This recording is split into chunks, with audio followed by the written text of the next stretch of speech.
8 étapes clés pour compenser les impacts d'un projet d'aménagement sur la biodiversité.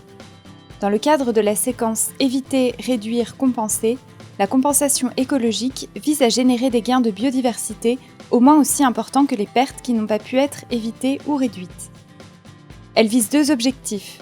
L'absence de perte nette de biodiversité, qui implique qu'aucun impact remettant en cause l'état de conservation de la biodiversité ne doit persister.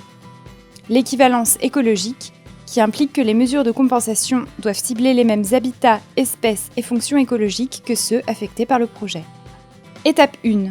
Les impacts sur la biodiversité sont-ils compensables ? Si les impacts touchent des éléments de biodiversité qui ne peuvent pas être remplacés ou que l'ampleur des impacts est trop importante, la compensation ne pourrait pas prévenir l'absence de perte nette de biodiversité.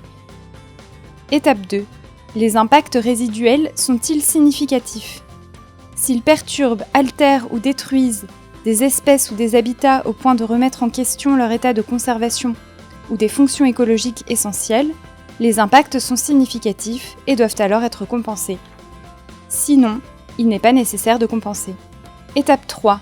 Les mesures de compensation sont-elles possibles ? S'il existe un ou des sites de compensation adaptés à proximité du projet et que les mesures de compensation envisagées sont réalisables techniquement, les mesures de compensation sont possibles. Sinon, le projet doit être repensé.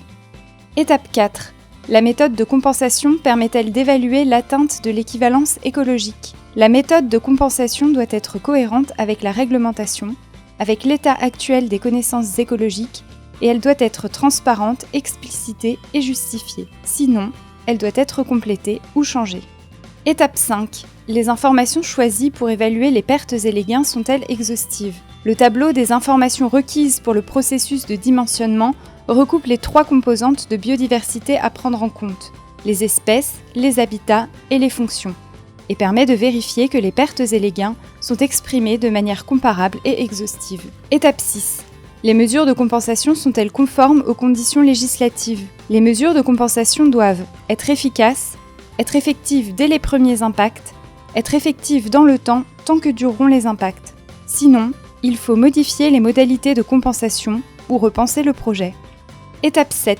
L'équivalence écologique peut-elle être atteinte ? L'équivalence écologique peut être atteinte lorsque toutes les espèces, habitats et fonctions écologiques subissant des impacts résiduels significatifs font l'objet de mesures de compensation dans les mêmes proportions et en maintenant la même qualité fonctionnelle. Étape 8. L'état écologique du site compensé est-il bien conforme aux résultats attendus ? L'efficacité de chaque mesure de compensation est suivie dans le temps. Si le résultat n'est pas conforme aux objectifs, il faut mettre en place des mesures correctives. Si le résultat est conforme, alors les mesures de compensation sont correctement dimensionnées et l'équivalence écologique est atteinte.